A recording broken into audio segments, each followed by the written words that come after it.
So now let us, we have three phases. Suppose it is solid phase.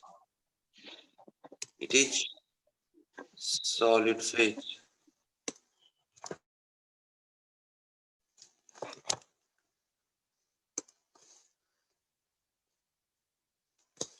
Let's have another as liquid phase. Liquid. And then we have vapor.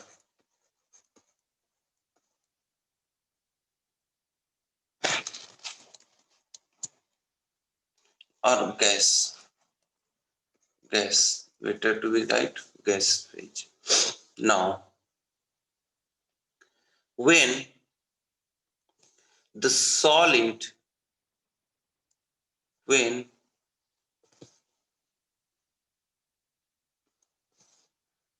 the interaction between solid to liquid, the liquid get converted to gases, or gases can be get converted to liquid, solid can be get converted to gas, or gas can be gets converted to solid. Directly हो सकता है, no problem. लेकिन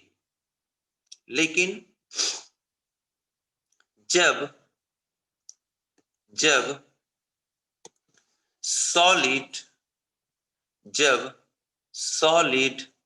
liquid की ओर गया,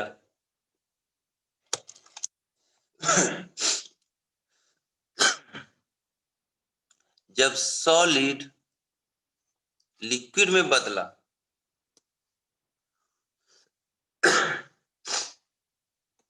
उसे हम लोग fusion बोलेंगे, फ्यूजन बोलते हैं. वहीं जब सॉलिड लिक्विड सॉलिड में बदला, लिक्विड सॉलिड में बदला, तब हम उसे फ्रीजिंग बोलते हैं. क्या बोलते हैं? फ्रीजिंग. जब लिक्विड सॉलिड में बदला, उसे हम लोग फ्रीजिंग बोलते हैं. जब लिक्विड गैस में बदला, जब लिक्विड गैस में बदला, लिक्विड गैस में गया, उसे हम लोग इवेपोरेशन बोलते हैं, इवेपोरेशन प्रोसेस बोलते हैं. वहीं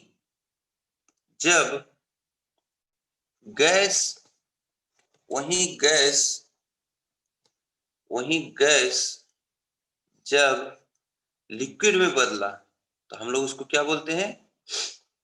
कंडेंसेशन. अब जब गैस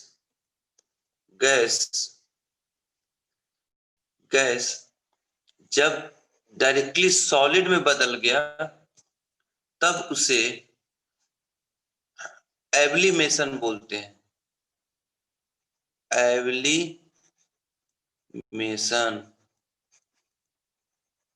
एब्लिमेशन.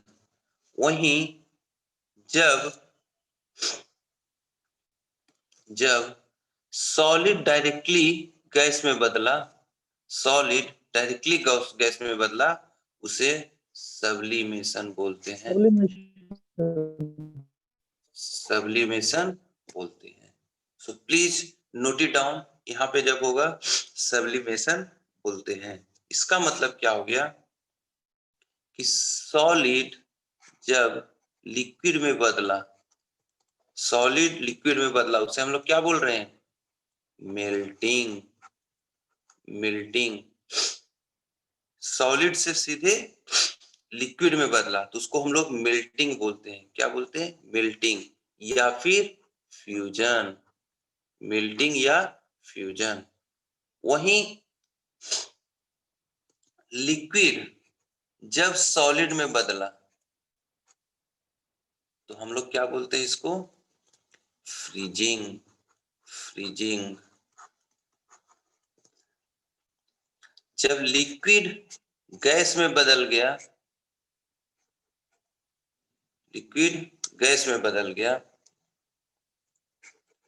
तब हम लोग इसको बॉइलिंग भी बोलते हैं, इवेपोरेशन भी बोलते हैं, या फिर वेपराइजेशन भी बोलते हैं। वेपराइजेशन भी बोलते हैं, वेपराइजेशन भी बोलते हैं। वहीं अगर गैस लिक्विड में बदल जाता है तब हम लोग इसको, गैस लिक्विड में बदलता कंडेंसेशन बोलते हैं। सॉलिड जब डायरेक्टली गैस में बदल जाएगा उसे हम लोग सब्लिमेशन बोलते हैं, सब्लिमेशन बोलते हैं। और जब गैस डायरेक्टली सॉलिड में कन्वर्ट हो जाएगा तो एब्लीमेशन प्रोसेस बोलते हैं। अब इसमें देखो सब्लिमेशन और एब्लीमेशन में थोड़ा सा कंफ्यूजन होता है, तो ध्यान रखना S start for sublimation, S start for solid, यानी सब्लिमेशन प्रोसेस सॉलिड से कन्वर्ट होगा गैस में, बस इसी में कंफ्यूजन है, बाकी तो क्लियर होगा आपका। एक हो जाता है सब्लिमेशन और एब्लीमेशन।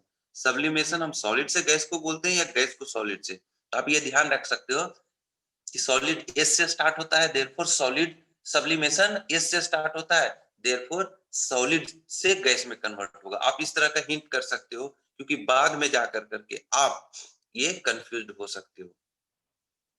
सो हम जानते हैं कि जब हमारे पास ड्यूरिंग फेज चेंज होगा, ड्यूरिंग फेज चेंज होता है तो वो क्या होता है, हीट, जो हीट होता है, हीट क्यू जो हो जाएगा वो क्या हो जाएगा, लेटेंट हीट। लेटेंट हीट हम बोलते हैं, that is nothing but m into L H, या इसको कहीं कहीं m इंटू एल किया जाता है।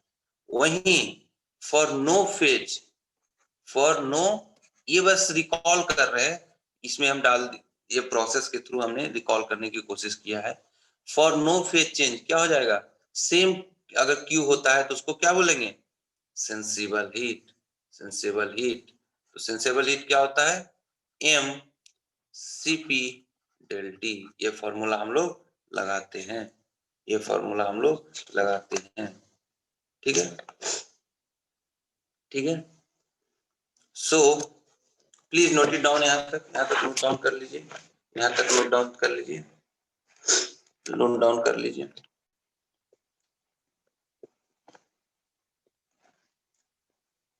यहाँ तक नोट डाउन कर लीजिए प्लीज,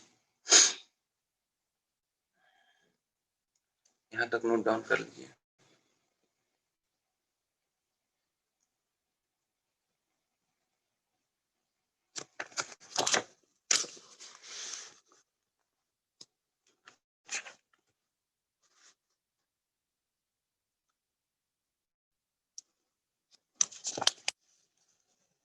प्लीज नोट डाउन।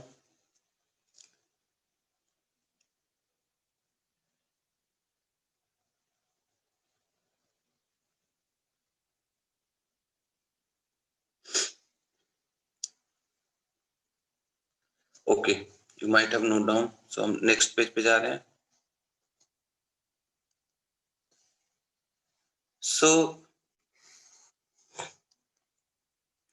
सी, हम जनरल सब्सटेंस की बात करेंगे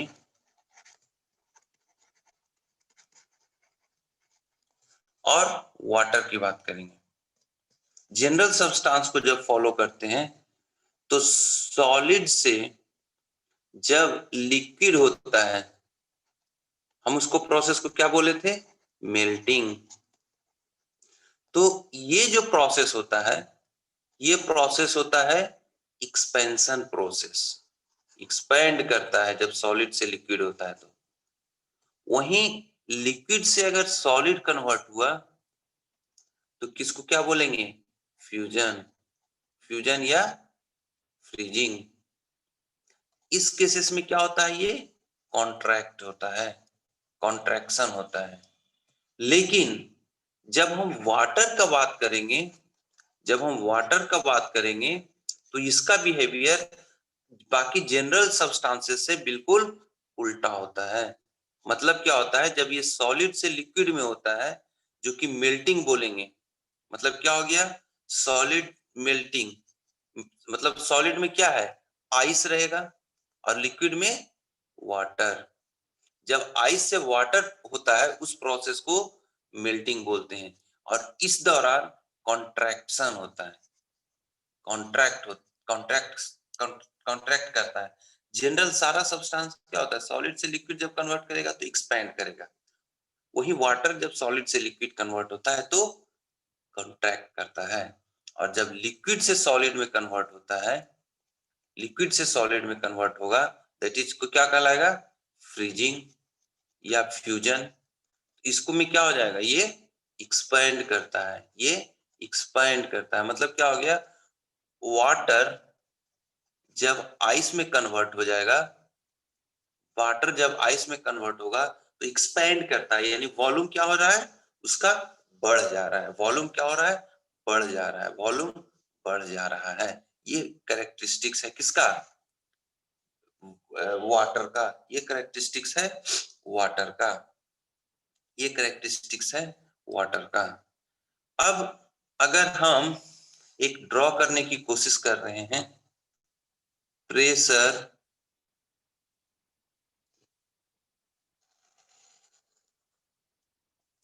हम pressure versus temperature diagram, pressure versus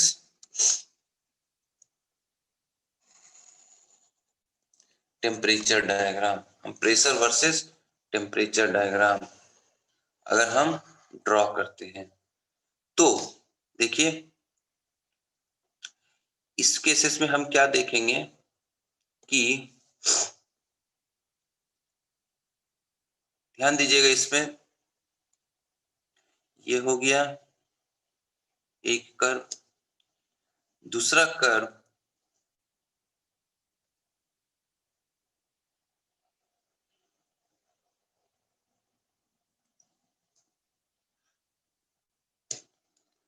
और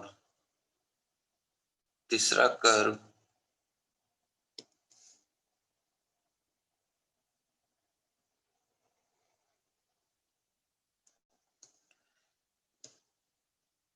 ये जो कर्व होता है प्रेशर टेम्परेचर पॉइंट पे, ये सब्लिमेशन है, सब्लिमेशन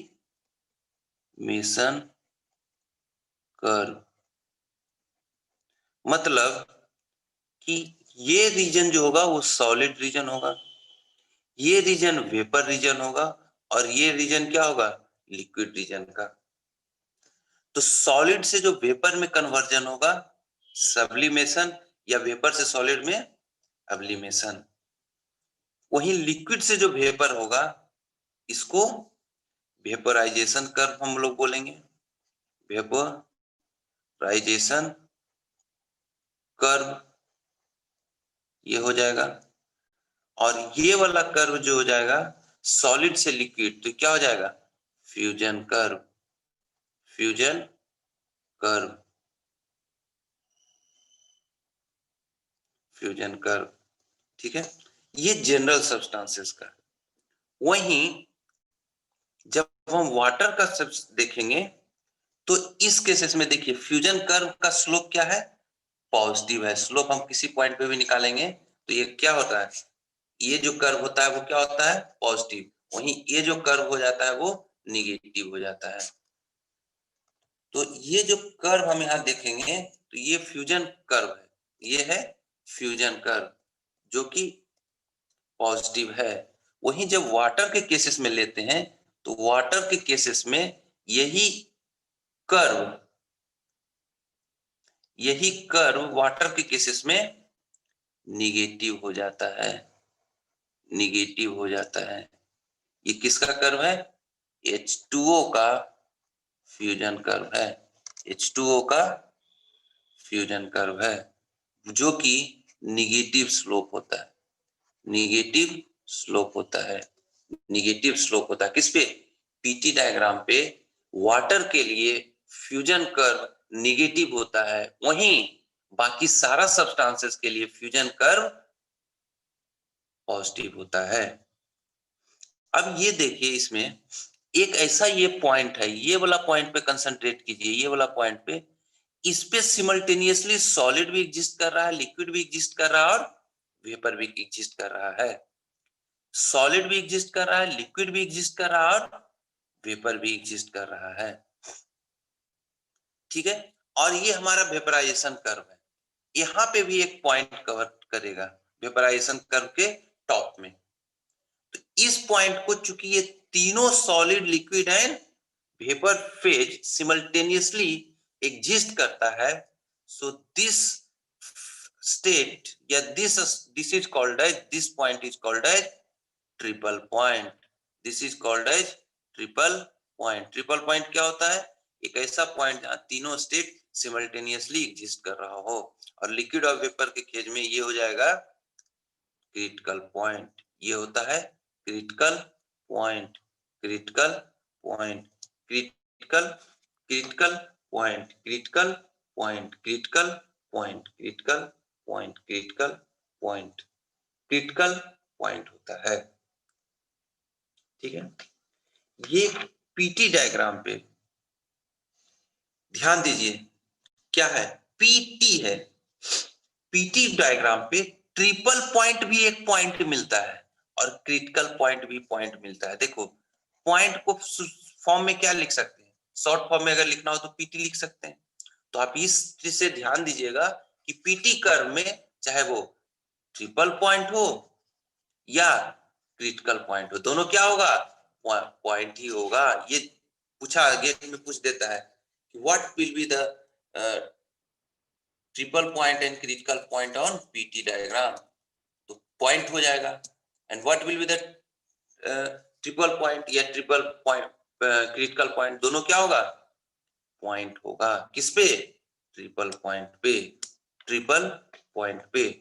वहीं अगर हम P वर्सेस V डायग्राम बनाते हैं, P वर्सेस V डायग्राम बनाते हैं, तब उस पे देखिए कैसा शेप आएगा। उस पे जो शेप आएगा वो आएगा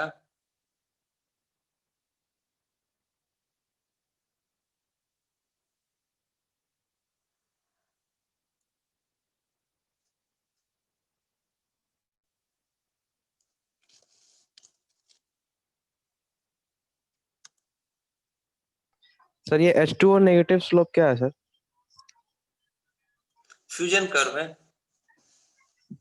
फ्यूजन कर्व के लिए ये जो नॉर्मल कर्व हो गया, नॉर्मल सब्सटेंसेस के लिए, वही H2O के लिए ये पॉजिटिव है और ये H2O के लिए निगेटिव स्लोप हो जाता है। अगर हम इसको ड्रॉ करते हैं,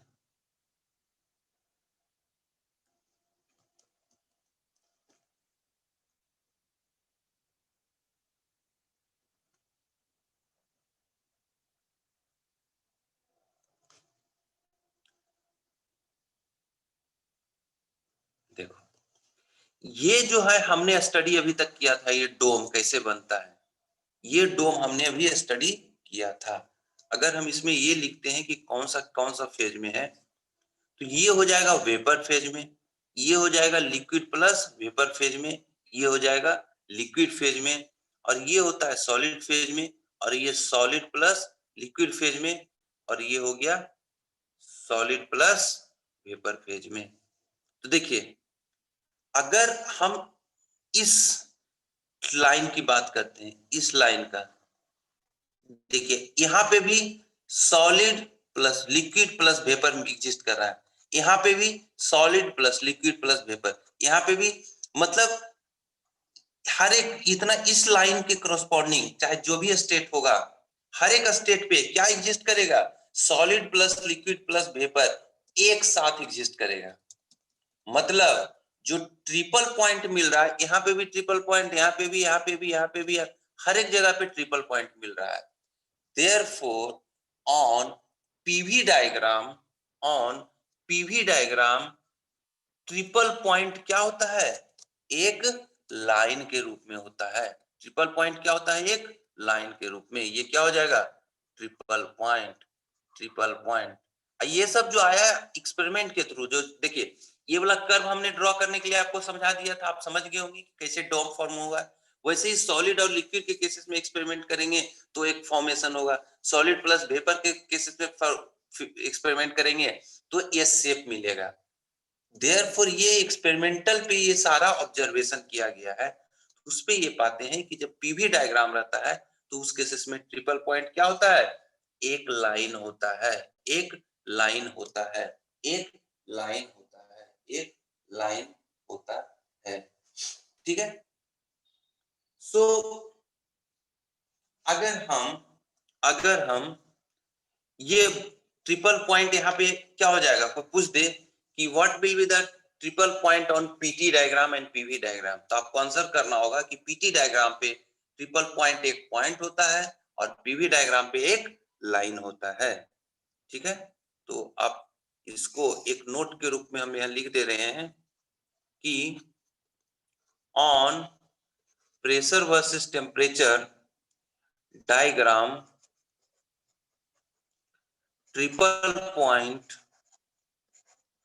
is a point and the critical point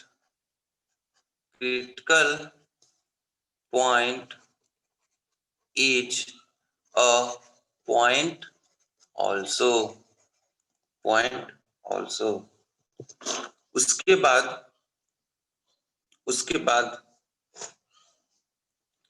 एक चीज ध्यान दीजिएगा कि ये जो स्लोप है सब्लिमेशन लाइन ट्रिपल पॉइंट पे, यहाँ पे जो स्लोप निकालेंगे सब्लिमेशन लाइन का और वेपराइजेशन कर्व का, तो किसका ज्यादा स्लोप होगा? सब्लिमेशन लाइन का स्लोप ज्यादा होता है as compare to vaporization curve का। आप समझे इस पॉइंट को? ट्रिपल पॉइंट पे वेपराइजेशन कर्व का स्लोप सब्लिमेशन कर्व के स्लोप से कम होता है, कम होता है, कम होता है। सो हम ये भी लिख सकते हैं कि slope of see why the curve between S and V is called as sublimation curve, why not ablimation? अब ये क्या है देखो, अगर सॉलिड से लिक्विड वेपर में होगा तो सब्लिमेशन बोल देंगे, वेपर से सॉलिड होगा तो एब्लिमेशन बोल देंगे। हम क्या मान के चल रहे हैं कि सॉलिड से वेपर, अब इसको एब्लिमेशन कर्व भी बोलोगे नो प्रॉब्लम। हमने बस देखो वेपराइजेशन कर्व को, लिक्विड से जब वेपर हो रहा है तो वेपराइजेशन, वेपर से लिक्विड में होगा तो क्या होगा आपका कंडेंसेशन कर्व हम बोल देंगे, नो प्रॉब्लम। आप उसको बिल्कुल बोल सकते हो, हम सिर्फ एक नाम को पकड़े हैं, मतलब डायरेक्शन उसका फिक्स है। ये जरूरी नहीं है, एक स्टूडेंट ने अभी चैट बॉक्स में क्वेश्चन किया है कि हम ये जो सॉलिड से वेपर लाइन के बीच में सब्लिमेशन लाइन ही क्यों कहते हैं, एब्लिमेशन लाइन क्यों नहीं कहते हैं? बिल्कुल कह सकते हो, हमने एक नाम दे दिया है कि सॉलिड से वेपर है तो सब्लिमेशन, हम कंसीडर कर रहे हैं कि सॉलिड से वेपर कन्वर्ट हो रहा है, लिक्विड से वेपर कन्वर्ट हो रहा है और सॉलिड से लिक्विड कन्वर्ट हो रहा है। रिवर्स डायरेक्शन में मान लेंगे तो वो हम कर्व कर लेंगे, उससे कोई फर्क नहीं पड़ने वाला है, सिर्फ नेम चेंज होगा। ठीक है। सो हम एक पॉइंट लिख देते हैं कि स्लोप, चलिए कलर चेंज कर देते हैं, स्लोप ऑफ सब्लिमेशन चलिए इसके पहले सब्लिमेशन का थोड़ा डिफिनीशन लिख देते हैं या एक और पॉइंट ऐड कर दे रहे हैं कि देख लीजिए, अब उसने नोट डाउन बोल दिया है तो एक और हम ऐड कर लेते हैं। सब्लिमेशन थोड़ा छोटा छोटा लिख दे रहे हैं, takes place when the pressure is less than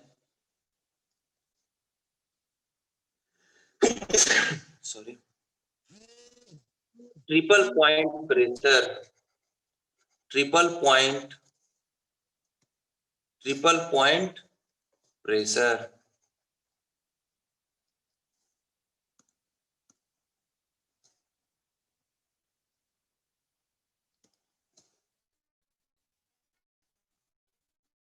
Less than triple point pressure. In this process, solid directly jumps to gas phase. ठीक है, एब्लिमेशन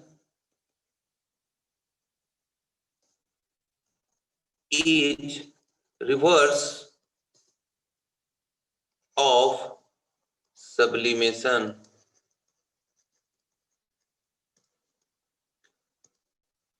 Gas directly jumps to solid phase if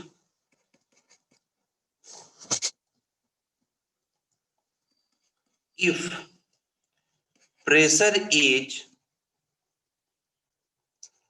less than triple point pressure. Triple point pressure. ठीक है, और हम लिखते हैं slope of sublimation curve, slope of sublimation curve at the triple point is greater than that of vaporization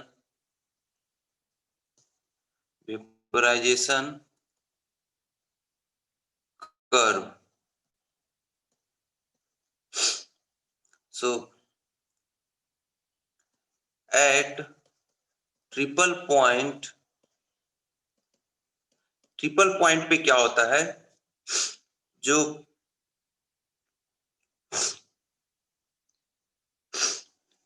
चलिए इसको वही बात दोबारा लिखने की जरूरत नहीं है, स्लोप इतना हो रहा है. ठीक है, okay, so please note it down, यहां तक लिख दीजिए.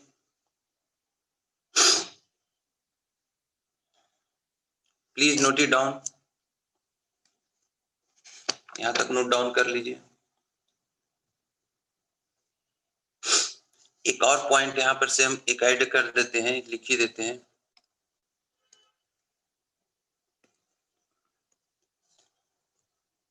हम क्या ऐड कर दे रहे हैं कि एट ट्रिपल पॉइंट, बताइए, P plus F equal to C plus 2 होता है. तो डिग्री ऑफ फ्रीडम अगर हम निकालना चाहें तो कितना हो जाएगा, C माइनस P प्लस 2. तो कितना हो जाएगा, component suppose water pure substance है तो एक होगा, सपोज प्योर सब्सटेंस है वाटर ले लेते हैं, फेज कितना है 3 है, प्लस 2 कितना हो गया 0. सो एट ट्रिपल पॉइंट कितना हो जाएगा, डिग्री ऑफ फ्रीडम 0 हो जाएगा, 0 हो जाएगा, 0 हो जाएगा. Please note it down. इसको हम लोग critical point, critical point, critical point लेते हैं. So please note it down, please note it down. So please note it down. आप लोगों ने इसमें कोई दिक्कत हो तो बताइए. यहाँ तक कोई दिक्कत नहीं हुआ होगा, यहाँ तक किसी को दिक्कत नहीं है, यहाँ तक किन्हीं को दिक्कत नहीं है. Please note it down, please note it down.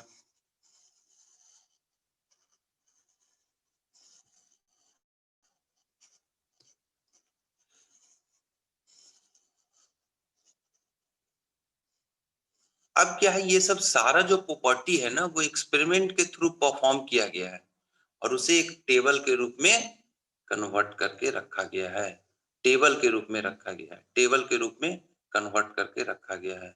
सो अब हेडिंग हम देंगे कि रेफरेंस स्टेट. आप लिखिए, हमको इसलिए लिख रहे हैं, आपको बिल्कुल टाइम मिलेगा, हम तब तक इधर लिख दे रहे हैं जब तक कि आप उधर नोट डाउन कर रहे हैं. ये सारा स्टीम का एक प्रॉपर्टी जो भी है, कैरेक्टरिस्टिक्स, वो सारा एक टेबुलेटेड फॉर्म में कन्वर्ट किया गया है, that is called as steam table. Steam table, steam table. अब क्या है, इसका स्टीम टेबल में रेफरेंस स्टेट कौन सा लिया गया है? क्योंकि हमेशा हम क्या करते हैं कि चेंज इन एंथैल्पी की बात करते हैं, चेंज इन एंट्रोपी की बात करते हैं. हम कभी भी absolute change in internal energy की बात करते हैं. एब्सोल्यूट क्या है इस स्टेट पे? सपोज कोई भी कोई भी प्रोसेस हुआ, सपोज यहाँ से कोई एक प्रोसेस गया, तो हम हमेशा क्या करते हैं, S1 1 से 2 गया तो S2 माइनस S1 ढूंढते हैं, ना कि S1 में एग्जैक्टली क्या है वो हम नहीं डिटरमिन करते हैं. देयरफॉर ये S1 माइनस S2 को एक्चुअली हम लोग क्या लिख सकते हैं, कहीं ना कहीं हमने रेफरेंस पॉइंट लिया होगा, तो S1 minus S reference plus S2 minus S reference हम लोग लिखे होंगे. तो हम लोग रेफरेंस पॉइंट हम लोग क्या लेते हैं स्टेट इसमें, स्टीम टेबल में. आप प्लीज नोट इट डाउन, आप लिखते रहिए उधर, हम एक पैराग्राफ लिख के छोड़ देंगे. स्टीम टेबल में क्या होता है, रेफरेंस टेबल.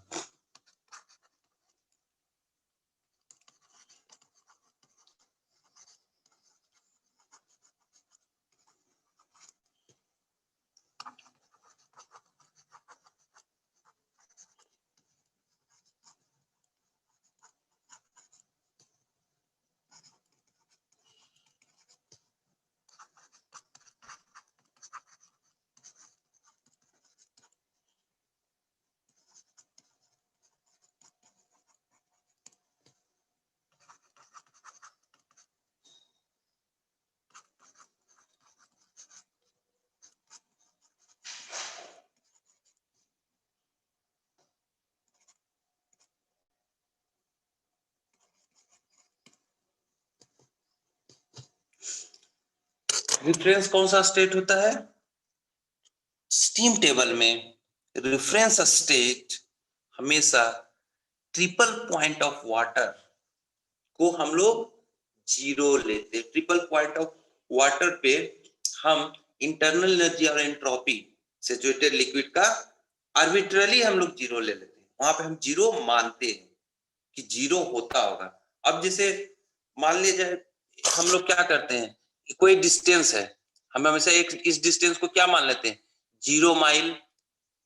और अब इसी से हम लोग देते हैं कि अच्छा यहाँ का डिस्टेंस 1.2 माइल हुआ, यहाँ का डिस्टेंस 0.5 माइल हुआ, अच्छा यहाँ का डिस्टेंस 8 माइल हो जाएगा. तो यानी एक हम आर्बिट्री को एक स्टेट फिक्स करते हैं हर एक टाउन में, वहां का एक रेफरेंस पॉइंट कर लेते हैं 0 माइल, और उससे हम लोग डिटरमिन कर देते हैं डिस्टेंसेस में.